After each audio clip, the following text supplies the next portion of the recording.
My entitled friend orders the most expensive food on the menu at a diner we were eating at, as he assumed and demanded that I pick up his bill, all because I make a lot more money than he does. But after telling him that I'm not going to do that, and that I have no obligation to pick up his bill all because of my financial situation, there's now this weird tension in my friend group, and it's leaving me wondering if I made a mistake by not picking up his bill. Here's what happened. I'm a 21-year-old male, and recently I went out to dinner with a group of friends. We went to a pretty nice restaurant, and before we ordered, everyone seemed to be on the same page about paying for their own meals. There was no talk of splitting the bill evenly or anyone covering for someone else. One of my friends, who we will call Jake, who's 22 years old, ended up ordering way more than everyone else. He got multiple appetizers, a steak, a couple of cocktails, and even dessert. Meanwhile, I didn't get anything crazy, just a burger, some fries, and a drink. When the bill came, Jake casually said, "Oh, you've got this right." And I was really confused and I asked what he meant, but he just laughed at me and said, "You make more money than me and you've always talked about investments and stuff. I figured you wouldn't mind covering me this time." And for context, I do well financially, but I never act like a walking ATM. I then told him that just because I have money doesn't mean that I'm paying for everyone's meals, especially when he ordered the most expensive stuff at the table. When I said this, he then got all defensive and actually said that he would not have ordered as much as he did if he knew that he had to pay for it himself. But I just shrugged and I told him that sounded like a him problem and not a me problem. Well, he ended up scrambling to pay his part, but he was clearly pissed off. After dinner, some of our mutual friends told me that I could have just covered it just to avoid the awkwardness and that it wasn't that big of a deal since I had the money. But you know what? To me, it was a big deal. I don't want people assuming that I'll pay just because I'm in a better financial position. Now, there's this weird tension in the group, and Jake is now acting incredibly cold towards me. So honestly, am I the jerk for refusing to pick up his bill, especially when he assumed that I would? Because right now, I'm incredibly confused. Oh man, this is crazy because there is no way you're the jerk here. This guy seriously assumed, "Oh, you're rich, you can handle this, right?" And it's like, no dude, that's not how this works. You can't just go up to someone and be like, "Oh, it's totally fine, you're gonna take care of it. You have all this money and we're friends, so you'll just pay for it." It's like, dude, what are you talking about? That is absolutely entitled and so toxic. Not to mention that he literally ordered the most expensive stuff on the menu. Like, he was clearly trying to take advantage of the original poster and just literally assume like, "Oh yeah, he's gonna take care of it," all without clearing it with him beforehand and being like, "Hey, could you pick up the tab?" or something like that. Like, this is such a weird way to approach anything in life. So no, to the original poster, you are definitely not the jerk. This guy is out of his mind for treating you this way, and honestly, if I was in your shoes, I would do the exact same thing and shut this guy down every single time. If you like Am I the Jerk, you're probably going to love Am I the Genius. Check it out, link down below in the description. Also, go to amithejerk.com/submit if you would like to submit your own stories. Am I the jerk for refusing to pay for my former roommate's coat after I sent it away to be donated to a women's center? Because right now, my former roommate is super pissed off at me, and at this point, I don't know what to do. I'm a 22-year-old female, and I have a friend who's 20 years old, and for the sake of the story, we'll call her Belle. We had been on the rocks with our friendship for a while, and neither of us bothered to see each other much since she stayed with me after being kicked out of her flat. Well, a couple of days ago, we had a huge argument about the way that I spoke to her. I tried to explain and defend myself, but as always, she victimized herself. Started to say that I never bother with her and she's the only one who ever makes effort. I said I only check in every once in a while since her boyfriend doesn't like her at my house anymore due to him liking being around my brother. And for reference, she had a thing with my brother out of spite when we had an argument. Well, she then got really upset and angry. She was calling me names and saying I was useless, and then she blocked me before I could even reply. Fast forward to today, and she texted me again. She said to me, "I left my coat at your place and I'd like it back." Now, by this point, I gutted my entire bedroom, and me and Belle have very different sizes in weight. So I thought the coat she's referring to was one of my old coats, considering it was in the back of my wardrobe, and it had been there for over half a year. So I chucked them into a charity bag with lots of other clothing to take them to a women's aid center. Well, I told her that her coat was gone and that I had donated it. And when I said that, she got really mad and started to demand that I pay her back for the coat. Now, I refused to do so, as in my head, leaving something you apparently care about so much at someone else's house for nearly 7 months, despite being told to pick it up, doesn't really translate to someone who cares about their belongings. So at that point, I can honestly assume that no, you no longer want that coat. And also, I had forgotten it was hers, and I told her that it was her own fault for not listening and picking up her stuff. Well, she's now incredibly mad at me. So it begs the question, am I the jerk for throwing that coat out? Because right now, I'm honestly not sure what to do. No, I don't think you're the jerk at all. The way she's acting is really weird, and in my opinion, I don't think you have any obligation to her at all. First of all, anyone who's gonna call me ugly names and swear at me and say that I'm useless and then block me before I can have some kind of of response. Like, no, I'm sorry, any sense of maturity is going to be thrown out the window. And that quote, in my opinion, is just karma working its magic. Seriously, you don't talk to people like that. You don't treat them like garbage and then expect anything out of them. So no, you're not the jerk for donating that, because it's not your fault that she left it in your closet. And if she had just treated you a little bit better, then all of this could have been sorted out in a reasonable manner. Am I the jerk for not allowing my kids in their grandparents' house after I found out how much of a mess that place was? Because right now I'm incredibly disgusted and I honestly don't know what to do. Here's what happened. Okay, so I have 2 daughters with my husband. Over the summer, my husband's uncle unexpectedly passed away at 56 years old. Upon his death, it was discovered that he and his 9-year-old son were living in absolute filth. I'm talking the stuff you would see on the TV show Hoarders. If authorities have been called and seen a child living in that house, there is no doubt in my mind that he would have been charged with so many crimes. The 9-year-old now lives with his mother out of state. We had gone several years of not knowing that they were living in these conditions, and this promptly started a discussion between my husband and I about how when our kids are school-aged, we need to speak up right away if we have a feeling that this could be going on with any of their friends or classmates. Well, flash forward to a few weeks ago, and I caught a glimpse of the inside of my in-laws' house. I always knew that my mother-in-law is a saver, to put it nicely, and I had seen her house before and it was always incredibly messy, but this was before she had grandkids. My mother-in-law has been watching my kids part-time since my oldest was born, mostly at our house. However, the last 6 months of my pregnancy with our second, I would bring the oldest to her and be kept out of the loop about what they were doing or where they were going. When I saw the inside of her house, I was absolutely appalled that she would allow my 2 very young children in that environment. They were not there at the time I saw the house, but they were there just a few days before. Well, I bit my lip and I did my best to hide my face while I was there. But immediately I called my husband on the way home and I told him that neither one of our children were allowed back in that house ever again. And I am admittedly still shaken up with everything that had gone on with his uncle's house. But looking at the condition of my in-laws' house, I will not allow my children to be exposed to that. There are paths around the house. You cannot see any part of the kitchen table or counters. There's no access to the couch, etc. Now, my husband was very understanding and supportive, but my mother-in-law is pouting and saying that it's unfair that I won't let my girls go to grandma's house. Now, I know that going to grandma's house is a special thing for both the grandparents and the grandkids. So am I in the wrong for taking this experience away from them? Because right now I really don't know what to do. No, you're not the jerk. This is so gross. Because here's the thing. If they're really gonna watch your kids, then they need to have an environment that's safe for them to be around. So if they have like trash and it's super gross and unclean, then guess what? That's not a safe environment for a 2-year-old. And I find this so funny that the mother-in-law is trying to be like, wow, you're not letting me have my girls over at grandma's house. But she's literally skipping over the pile of trash to say that statement in and of itself. Because the second we ask, okay, well, why is that the case? You could just look around and be like, oh, that's why, because your house is a pigsty. So no, you're not the jerk here. This is so weird. The fact that she would be upset about this is crazy. And in my opinion, if she wants those kids to come over ever again, then she either needs to clean up her act or else that is literally never going to happen. Am I the jerk for not inviting my friend to a party after he consistently overstays and breaks all social contracts that you could think of? Because right now, after he found out that he wasn't at a party I was hosting, he lost his mind at me, and now he is incredibly pissed off. Here's what happened. Okay, so recently I had some friends over for a party at my house, and most notably, I did invite my friend who we will call John. I didn't lie to him or say that we weren't doing it, or even try to rub it in his face. I just had some friends over and he didn't get the invite. I felt bad, but at the same time, he always stays too late, makes things really uncomfortable for me, and is just a difficult guest to have in my house. Well, I hosted a Super Bowl party and he stayed roughly 2 hours later than everyone else, even though I straight up told him, listen, party's over, dude. He vapes, says horrible swear words, you know, the kinds that have some really awful connotation to them, and he makes jokes about some of my mental health issues. Now, I love him a lot and he's one of my oldest friends, but it's at the point where when he comes to my house, I have anxiety the whole day leading up to it. Anyways, he called me during my party and asked me what I was up to and if I wanted to catch a movie. I said I actually had a couple of people over, so I couldn't tonight, and then he asked me who was there. So I told him, and then he asked me why he wasn't invited and if he could come too. Well, I said something along the lines of, well, not tonight, man. He then just kind of lost his mind at me and sent me a bunch of angry text messages the next day, which in my opinion is a huge overreaction because I tried to be as nice as I could about things. So seriously, would I be the jerk if I just stopped inviting him to stuff? Because right now I honestly am not sure what to do. No, you don't owe this guy anything. First of all, you're not the jerk for not inviting him because in my opinion, you have every right to preserve your peace. This guy's going around making awful jokes, swearing up a storm and saying these terrible things about you, while also staying way too long while everyone else is already going. It's like, seriously, dude, you're like striking out here. You're not a good guest and you honestly are not that good of a friend. And the best evidence of that is him being told no. And unfortunately, that is kind of a good way to see if someone is actually your friend or not. You tell them some bad news or you tell them they can't do something, and then you see how they're gonna react to you. And the way this guy's reacting is completely over the top, like this is so weird. So no, you don't owe this guy anything, and if he's making you that uncomfortable, then I think there's no problem with you saying sorry, but you're not invited. Because I really think that this guy is not a good friend in the slightest. Am I the jerk for stopping my brother from proposing to his girlfriend at my wedding? Because right now I've upset the entire family and I honestly don't know what to do. Here's what happened. Okay, so last weekend I had my wedding, which is a day I had been looking forward to for a long time. We had planned everything carefully and the day was unfolding just as I had hoped. My wife looked radiant, our guests were enjoying themselves, and everything felt perfect. Then, during the speeches, my brother unexpectedly stood up and announced that he was going to propose right then and there. I was completely surprised. I told him in no uncertain terms that the day was meant to celebrate me and my wife and that his proposal attempt was not appropriate for the moment. He argued that this was his only chance, claiming he had been waiting for the perfect moment for a long time. While I understand that he was excited and perhaps had been struggling to find the right time, I felt that my wedding was not the right place for him to have his moment. A wedding is very personal, and I had planned the day to be just about me and my wife. Well, later, some family members suggested that I had ruined his opportunity, and even my mother hinted that I should have just let him go through with it. And this has left me feeling conflicted. I do sympathize with my brother's feelings, but I also believe that certain days should remain focused on their intended celebration. After the reception, my wife and I discussed the situation. We both felt that while family matters can be complicated, I needed to protect the sanctity of my wedding day. It's hard to see someone you care about get hurt, but at the same time, I must stand by my decision to keep the day as I planned it. So honestly, am I the jerk for shutting him down and insisting that my wedding remain a celebration solely between my wife and I, even though it upsets him and some of our family members? What should I do? Oh man, this pisses me off so bad, like seriously. If you've watched this channel for a while, then you know that these kind of situations make me want to like rip my hair out. When are people gonna learn that someone else's wedding is not your chance to propose to whoever you want to get married to? Like, this is not your time in the spotlight. Are you kidding me right now? You have no right to stop the reception and propose to your boyfriend or girlfriend, and as a result, completely overshadow the bride and groom who are currently getting married. Like, this really is insane if you think about it. So you know what? Even though everybody's upset with you guys, I think you did the right thing by shutting this down, because this day was supposed to be about you and not your brother in the slightest. Am I the jerk for not going to my sister's university graduation after she literally took over my A-level celebration party and made it all about her? Because right now my parents are still pissed off at me, and at this point I don't know what to do. Here's what happened. I'm an 18-year-old female and I passed my A-levels with really good grades, and my parents threw me a small party to celebrate. Now this wasn't anything huge. I only had some close family and a few friends in attendance. I was really happy because I worked my butt off and it felt like a big moment for me. Well, enter my sister, a 22-year-old female. She was set to graduate from university a few months later, and during my party, she completely took it over. She kept bringing up her degree, talking about her future plans, and even joked that my A-levels were cute compared to what she had to go through. At one point, some of my family members literally started toasting her instead of me, and she just soaked up all the attention. I barely got to enjoy my own celebration because it turned into a preview of her graduation. Now, this isn't the first time she's done something like this. Anytime I accomplish something, she finds a way to make it about herself. When I got into my first choice university, she went on about how her application process was so much harder. When I won an academic award, she made a speech about how she inspired me. It's frustrating because it feels like I can never just have my own moment. So when her graduation came around in August, I decided not to go. I felt like if she couldn't even let me enjoy my small achievement, why should I be expected to show up to hers? Well, my parents were furious and said I was being selfish and petty. And she was upset too, but honestly, I just didn't feel like celebrating someone who constantly downplays my own achievements. Now, months later, my parents still bring it up, saying I ruined a big moment for her. My sister has mostly let it go, but my parents keep trying to guilt trip me about it. Now, at the time, I feel like I was justified, but now I'm wondering if I was being too harsh. What should I do? Okay, in my opinion, I don't think you were being too harsh because it's obvious your parents are playing favorites. Anyone in their right mind who's having a celebration for one kid would not then encourage a toast for the other, or better yet, would be like, okay, that's cool, older sister, but we're talking about your younger sister today. And in my opinion, they're only upset that you didn't show up to this other sister's graduation because they they obviously see her as the favorite of the family. And it's like, I'm sorry, but that's not okay. Because as far as I'm concerned, it really seems like they encourage this kind of behavior from your older sister, where she can basically get away with saying anything she wants, as long as she still has like a good reputation in the family. So no, you're not the jerk here, because I know if I was in your shoes, I would have done the exact same thing. Would I be the jerk if I didn't pay my dad back $300 after he spent the tens of thousands of dollars saved for me and my college fund on another woman and another family? Because right now I'm still pissed off and I seriously don't know what to do. Here's what happened. Okay, for a bit of context, my dad cheated on my mom, had another family, and spent the college fund my mom had been saving for me since birth on the other woman. In fact, that's actually how my mom figured out he was cheating when I was around 15 years old. He was diagnosed as a narcissist and never talked about it with me and never directly apologized. We sort of act like it just never happened, and he's not emotionally open. But also, he wants to be close with me, but I have a wall up. Anyways, last year when I was unemployed, he loaned me $300. Then the other day, he called me saying that his wife told him it was actually $800. I then sent him the receipt showing that it was $300. But honestly, I'm just sitting here like, well, it's $300. You're my dad, and you technically owe me tens of thousands of dollars. So with all that in mind, would I be the jerk if I just didn't pay him back? He says that a year is too long and that I need to learn about responsibility. What should I do? Wow, your dad's a piece of garbage. First of all, I don't think that's anybody you should ever get money from, because clearly he doesn't care about you in the slightest. I mean, just look at the way he's acting. He literally tried to be like, oh, it's $800, not $300. And it's like, dude, I've got a receipt. Are you kidding me right now? Not to mention the fact that this is coming from the other woman, you know, the one that got all the money that was supposed to go to you for college. Like, this guy really sucks, and I'm so sorry you're dealing with him. So in my opinion, I don't think you would be the jerk if you didn't pay him back. This guy neglected you and did not care about your future in the slightest. And that $300 is not even a drop in the bucket, especially compared to what this guy has literally put you and your family through. My stepfather sold off my dead grandmother's jade pendant necklace that I bought for her quite literally 24 hours after she passed away. So I decided to get some revenge in a way that he will truly never forget. Here's what happened. Okay, so I'm a 23-year-old female, and I lost my grandma due to COVID complications in January of 2022. I had bought my grandma a jade necklace pendant and bought myself a rose quartz pendant. Her necklace cost about $200, and this was because it was wrapped in real gold and it was a huge piece of jade. Now, it's important to know that my mother's husband, namely my stepdad, treated my grandmother and I horribly. He mistreated me for years and treated my grandma like his personal servant. My grandma raised all of my siblings and myself, and my youngest half-brother on my mom's side is my stepdad's son. Well, not even 24 hours after her death, my narcissistic mother told me that she would go through her room at the end of the week. And mind you, this is not even 24 hours later. So her room was cleaned, and I noticed a fat wad of cash in my stepfather's hand. Well, I asked my stepfather if I could have my grandma's jade pendant back, as it was very important to me because it was hers and she wore it all the time. But my stepdad just told me that he just sold it because apparently everything in her room was now his. And when I heard this, I was infuriated. I never felt that kind of rage before. So the following day, I plotted my revenge. While my mother and stepfather were gone, I got busy. For some context, my mother and her husband depended on me a lot while living with them. So I took his brand new laptop, you know, the one that he bought selling my dead grandma's jade pendant, and filled up the bathtub with water. I dropped it in the water and I left it there for a good 10 minutes. I then took his laptop charger and cut small holes that he couldn't see inside of it. I also made sure to dry the laptop off really well and put everything back where it belonged. But you know what? I went even further. I took everything I bought in that kitchen and I donated it to the people who really needed it. From the air fryer to the microwave to the plates, the bowls, and the cups, even the pantry cabinet that I bought, guess what? It all got donated. But then I took it up a notch. I took all the toiletries I bought with my money out of the bathroom and I locked them all in a lockbox. So sure, if you're gonna sell my dead grandma's pendant, then guess what? No laptop for you. In fact, no more of anything that I bought. And the icing on the cake is that I had proof of purchase of my dead grandmother's pendant. So I decided to make his workplace aware that he is a thief. And while I did move out in May of 2022, I've been no contact with the both of them for a very long time. And honestly, I don't see that changing anytime soon. Wow, your stepfather's a monster. Not to mention your mom, who's also right up there in that monster category. You mean to tell me that your grandmother passed away, what, 24 hours ago? And then suddenly your stepdad is rifling through her stuff as if he has any ownership over any of that? Like, are you being for real right now? That is so crazy to me. Because obviously that jade necklace meant so much to you. It was a connection to a grandmother who clearly raised you and your siblings. Not Not your mom, not your stepdad, your grandmother. She's the one that stepped up. And this is all in spite of your stepfather treating her and you like garbage. So for him to go through all of her stuff and be like, oh, this is all mine now. By the way, I sold it. See you later. Like at that point, I don't blame you for the actions that you took. Because I know if I was in that situation, I'm just not sure if I would be as rational and responsible as one might expect. I'm pretty sure I would do something similar to the original poster and be like, no, I don't feel bad about this and you deserve it. Especially with the laptop. Like that guy is heartless. He literally sold it off and spent all that money on a laptop. Like the first thought in my head anytime someone passes away is finding those family heirlooms that help you remind them of that person who's gone. But this guy just wants to make a quick buck and says, oh yeah, this is mine. I'm gonna spend this however I want. So truly good for you for getting back at those people and for choosing to go no contact. Because from the sounds of it, these are not the relatives that you would ever want to keep in contact with. An entitled Karen attempts to steal my Nintendo Switch as well as all of my games and then tries to get me arrested, claiming that I'm a thief. Things got so bad that the cops had to show up. Here's what happened. To preface this, I recently graduated from a university and landed myself a pretty well-paying job working as an analyst for a major banking company, and my first day is the week after next. A couple of months ago, I moved to a gated apartment complex in a wealthy suburb of DC and have been making use of their gym. On days that I work my upper body, I use a game called Fitness Boxing 2 with their in-gym punching bag. Now, my community frequently does apartment tours, and that includes their facilities. So I will see one of the employees walking around with people, and earlier today was no exception. There was a woman with her 8 or 9-year-old son walking with an employee. This kid immediately takes interest in the game I'm playing, and I offered to let him try it out, but his mom called him back, and I was nearly done anyway. So I put my Switch in its case and put it in the cubbies that people put their things in. Now, a few minutes later, I'm on one of the other pieces of equipment, and I see the kid walking out with his mom carrying my Nintendo Switch case. I immediately knew it was mine because I have a very brightly colored one. But even then, I go to double check if my Switch is gone, and lo and behold, it sure enough was gone. Now, everyone's been that annoying kid at some point, so I'm actually not particularly mad. I catch up to them and the tour guide and speak to the mom, telling her that her son walked out with my Nintendo Switch. I figured she would just be embarrassed and have him give it back to me, treating it like a lesson learned or something like that. But instead, she takes it from him and says, "No, that's his game. You must be mistaken." At this point, I was completely bewildered. My initial reaction was, this isn't funny, because I could not fathom how someone could be so quick to lie about something as expensive as this. Now I look at the tour guide, and I don't know her really, but we do see each other on a regular basis, as I'm personally really trying to be consistent with going to the gym. She knows it's mine, and tries to ask the woman if she's sure, and of course, this is when she gets angry, and says that if I keep harassing her and her family, she will call the police. On one hand, I'm like, good, call them, because I can readily prove it's mine, so that would be no problem. On the other hand, I'm a muscular man, and not just a muscular man, I'm also a black man, so having to deal with cops in this nature always stresses me out. And when you're getting in an argument with some hysterical crazy lady, you have to pick your words very, very carefully. So of course, she says she's gonna call the cops, yelling and screaming that a scary muscular man is harassing her and her son, and trying to steal his game. And like I said, this is a wealthy suburb, so a police officer is gonna be on the scene within minutes. I have to thank my lucky stars that the cop was smart enough to not immediately take sides, and simply walked up to ask what was going on. So of course, I let her go first, with her once again saying that I've been following her and her son, and that I'm trying to grab his game. And after the cops look me up and down, I put on my calmest, most domicile voice to say, that is not her son's Switch, it is mine. He took it from my gym cubby, and if you have her open the case and turn it on, I will prove that it's mine instantly, because my Switch has a lock on it. And this is when the tour lady also says that she's pretty sure it's mine. For those of you who don't know, you can jerry-rig a lock code onto a Nintendo Switch using the Parental Controls app. That way, you can ensure that you have to put a PIN code in just to use the Switch. The entitled Karen, of course, doesn't want to do that, saying that I've caused her all this trouble, but luckily the cop wanted to hear me out. So this woman takes the Switch out of the case and turns it on. Firstly, I point to the profile at the top, which has a character depiction that looks like me. This woman manages to turn on a dime and say that they just recently bought it from a friend, and that friend just happened to look exactly like me. So I responded with,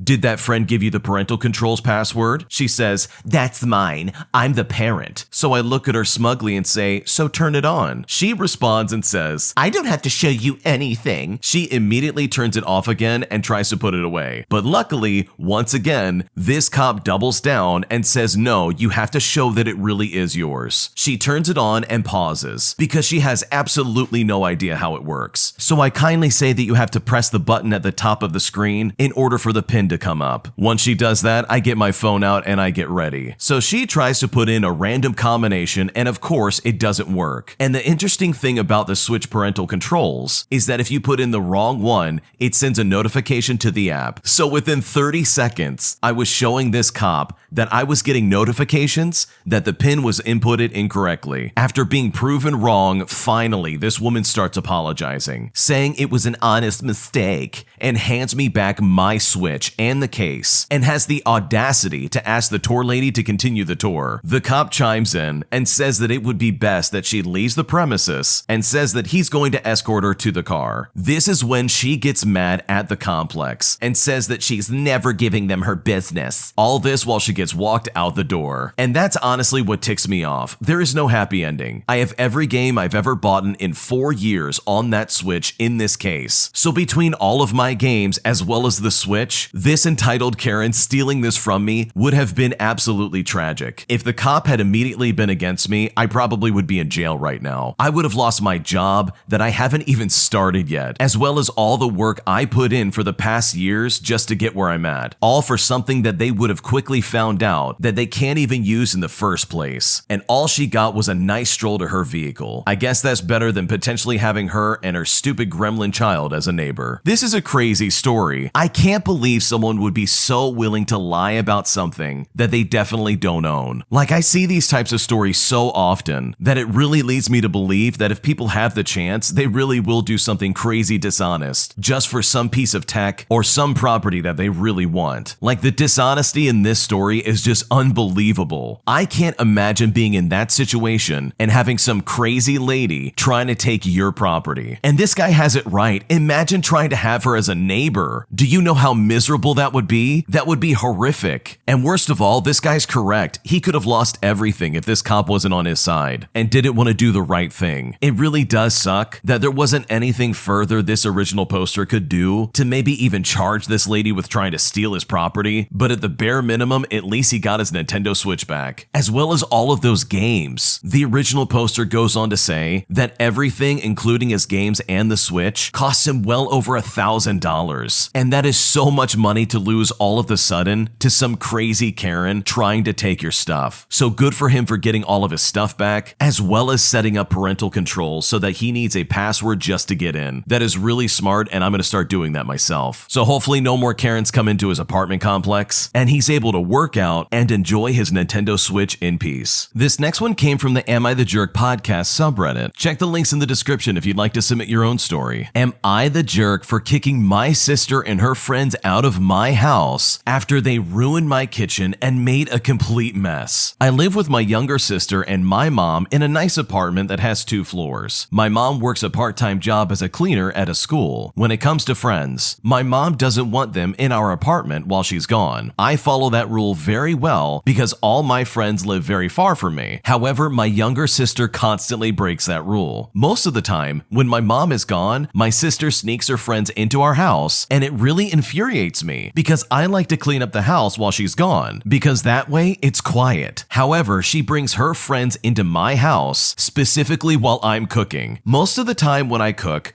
with oil because we have a ton of meat in our house. Every time they come in while I'm cooking, they try and act like Gordon Ramsay and tell me how to cook my food, what seasonings to use, and other stuff like that. One time, they actually told me to use sage for chicken, and in my opinion, that's a bad idea. I tell them to get out of my house because I'm cooking with oil, and I don't want their parents to yell at me if they get splattered with the hot oil and burn themselves. Well, one day, when I'm preparing chicken sandwiches for my family, my sister brings her friends in the house, and oh boy, was it annoying. They kept coming in my house to try and make TikTok videos, and as a result, they took a bunch of our breakfast sausages out of my freezer and deep fried them. They went into my fridge and kept grabbing bottles of Pepsi without even asking me or my sister. They just grabbed them and went with it. It was absolute chaos. And before my mom had left, the kitchen was clean as a whistle. But once my sister's friends came into the picture, they made that kitchen a complete wreck. At that point, I was just about to lose it. I was so mad that I had to stop myself from grabbing a rubber spatula and starting to hit people. They were making a mess out of my house and violating the privacy of my own family. They kept running in and out of the house, and then they tried to tell me how to cook, telling me that the chicken I pulled out for the sandwiches wasn't done all the way, even though it was the right internal temperature, and I knew what I was doing. At this point, I completely lost it. I yelled at them to get out of my house, and when they refused, I had to personally carry them out of the house myself. So I kick them out and I lock the door so that they could not come back in, and because of that, my sister went in on me. I thought nothing of it and just continued cooking. What I didn't know, however, was that my sister unlocked the door and snuck my friends back in. And before you know it, chaos ensued yet again. I yelled at them to get out again and they refused. And at this point, I'm just ready to give up. But thankfully, my mom came home just in time. And as soon as she stepped into the house, my sister's friends dashed out of the house. And I explained to my mom what happened. And then my mom lit into my sister about breaking her one rule. Now, my sister and her friends are mad at me, and they're calling me a jerk for kicking them out and snitching to my mom. So this begs the question, am I the jerk for kicking them out after they disrespected my home and my mom's kitchen? I don't think you're the jerk at all. I probably would have done the same thing. Like, your mom literally set up one ground rule: don't bring your friends over. And I bet that's also because your place is probably really small. It's 2 stories, yes, but it's just an apartment. It doesn't have that much space to begin with. Like, if you want to be idiots with your friends, go do that somewhere else. Not in my one place where I have to get stuff done. Like, that's unacceptable. And if that's not bad enough, where they're just going to be loud and obnoxious in your own home, they also start making a mess out of your kitchen and wasting your food. I would have lost my mind if someone did that. I spend my hard-earned money on my groceries. There's no way someone's going to take my food and disrespect my belongings like that. Absolutely not. So no, you are not the jerk. These people absolutely had it coming, and no matter what they say, they're definitely in the wrong in this situation. There's no excuse for that, and honestly, I would have done the same thing. My boyfriend keeps receiving text messages from other girls all day, every day, and I honestly don't know what to do about it. My boyfriend recently won a prize within the sport that he practices. I'm not going to say which sport it is just to respect his privacy, but this prize is a big deal in his realm, and I'm so very proud of him. The issue with this is that some fans follow along with it. Usually, it's just younger people who have trained for a while or who look up to him for winning. They will message him on Instagram and other platforms, giving their congratulations, asking for advice, or sending pictures that they have taken with him. This is all so cute and wonderful, and I love that he is getting recognition for his work. But there is one problem. There is this one girl who I think is taking it a bit too far. They met at the Playouts after party, and at first it was rather innocent. She texted him a picture that she took with him after the tournament, but now she is texting him all the time to say good morning and to ask what he is doing. She will literally reply in 3 seconds if he texts her back after hours. She will send even more text messages with just random information about her day and what she is up to when he leaves her on read or doesn't reply. She knows he has a girlfriend. He has even sent pictures of us to her to try and just shoot her down when she would ask what he is doing. She has been asking about advice on her own training and trying to learn from him, and that is honestly all fine. But then she will text him about how she wants to go out and drink with friends. He tells her to go with friends from school, and she will be like, no, I mean like real friends. After the tournament, my boyfriend got sick. And so he texted some people about it, including this girl, all because a lot of people got sick afterwards. She replied that she hadn't gotten sick, but she was just dealing with period pains. You know, something totally out of context that you don't really share with other people, especially someone you don't really know, as if it's any of my boyfriend's business. She also texted him sometimes being like, I'm really mad, or I got a bad day, and my boyfriend might ask her what's wrong, and she will just play games and say stuff like,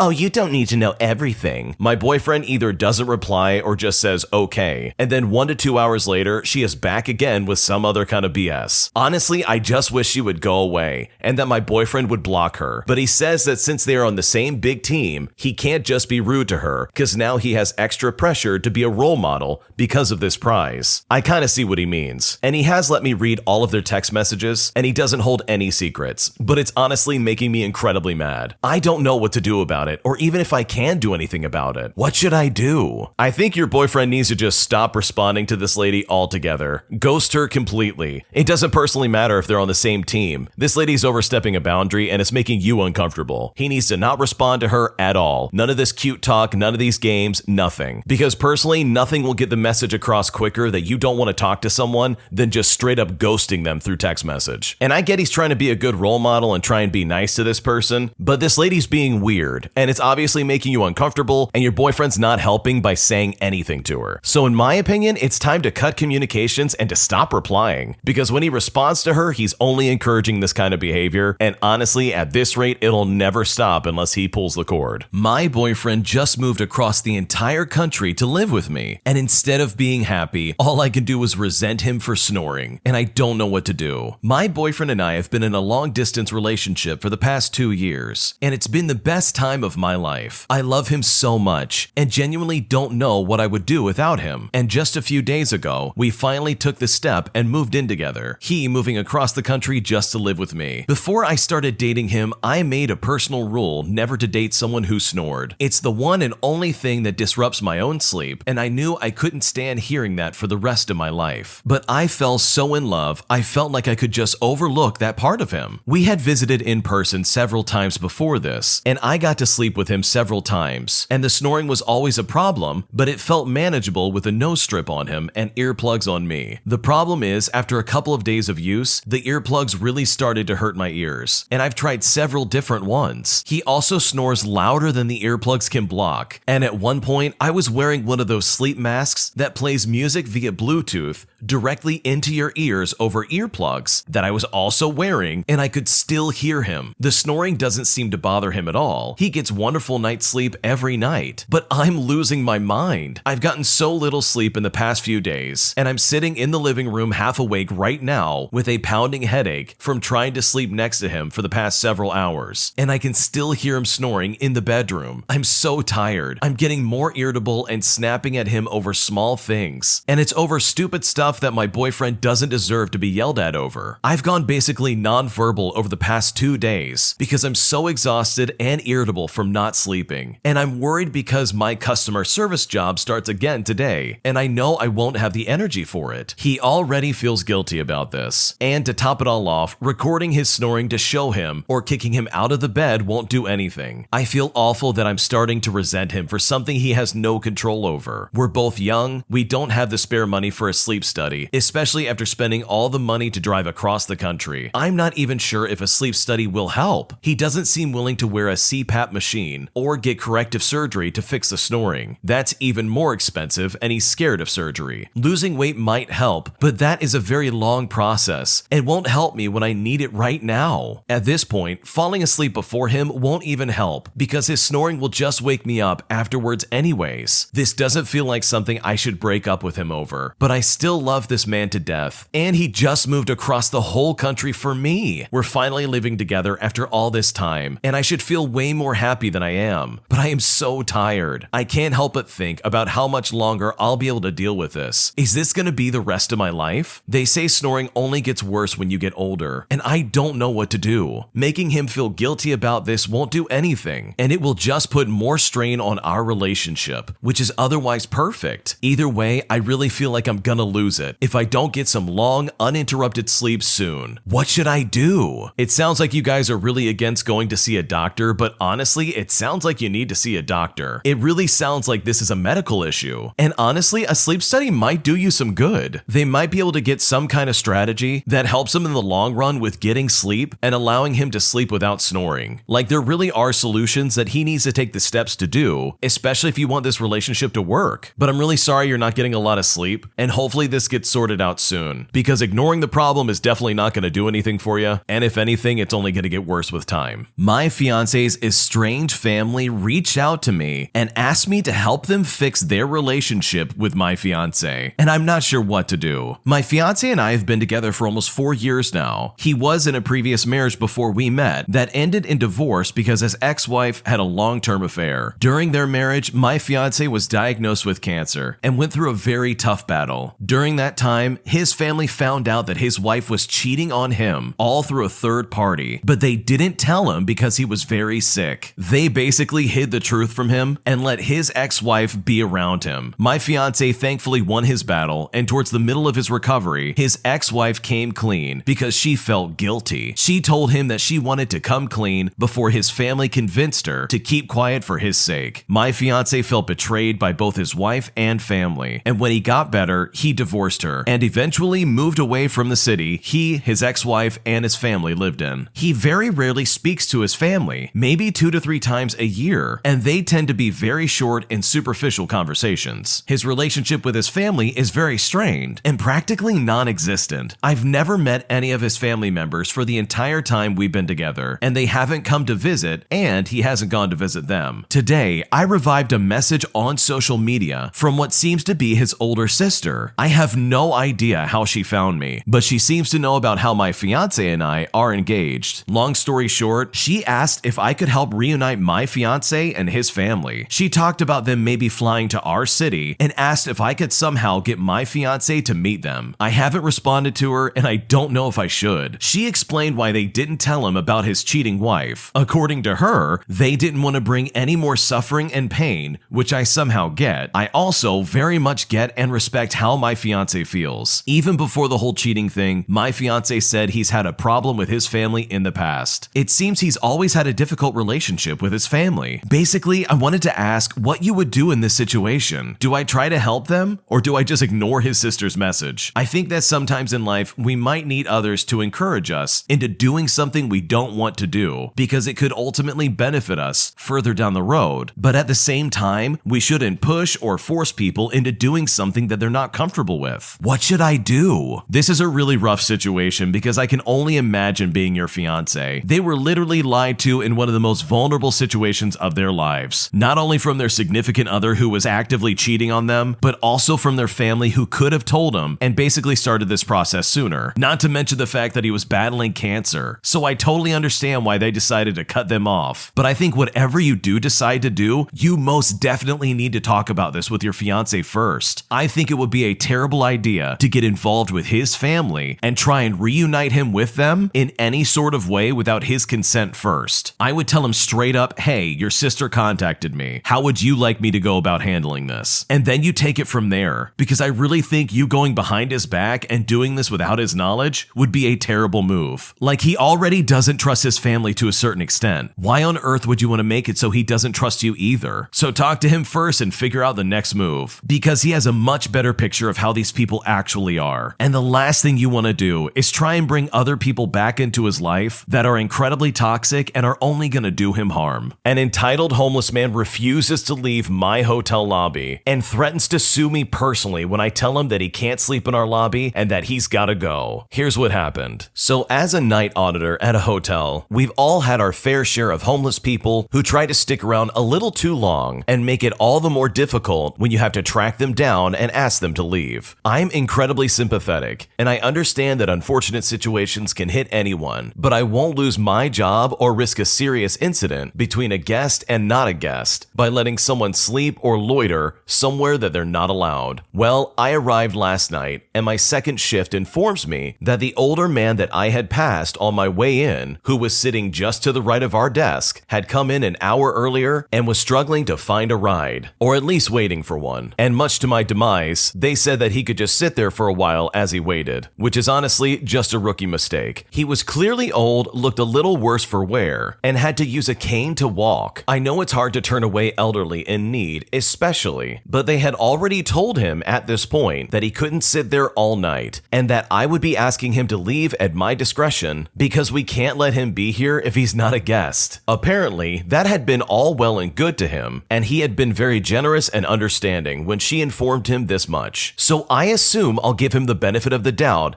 and let him sit down in the cool air for another hour or so. I'm in the South, and the heat and humidity here is suffocating, even in the middle of the night. Being homeless is difficult enough as it is, and I know sometimes just a quiet place to rest your feet can really help. Well, come midnight, I was getting ready to walk through the lobby, and just to make sure that everything was closed up. When I exit the office and look over at the man, he's passed out in the seat, snoring, and his shirt is rolled up halfway up to his chest, with his stomach just hanging out. I was going to tell him he had to get ready to leave anyway, but now I really have to. He's right by the desk and the front doors. Not a great look for any guest coming in to check in. So I wake him up, politely inform him that the lobby is no longer open to anyone and that I'll need him to leave right now. He was really confused at first, even asked me if the blinking red light at the ATM meant there was a message for him. So I told him if he was still waiting for that ride, which is really unlikely at this point, he could sit on the benches outside for a little while longer, but that was the best I could do right now. I should have asked him to leave altogether, but the guy really seemed like a tired old grandpa, and I'm weak to that. Thankfully, he was super cordial, and he understood and said that he would go. So I left him there, finished my walkthrough, and got to doing some billing I needed done. About 40 minutes later, I see movement at the desk on the cameras, and realize he hasn't left at all. Unfortunately, we just updated our camera system, so now the front desk one covers only where our agents stand, and he was sitting at a spot that was just out of sightline, unless he stuck his hand out or something, which is how I realized it was him. So I go out again, and he's sleeping. Now I'm a little frustrated, so I wake him up again, and I inform him that he has to leave,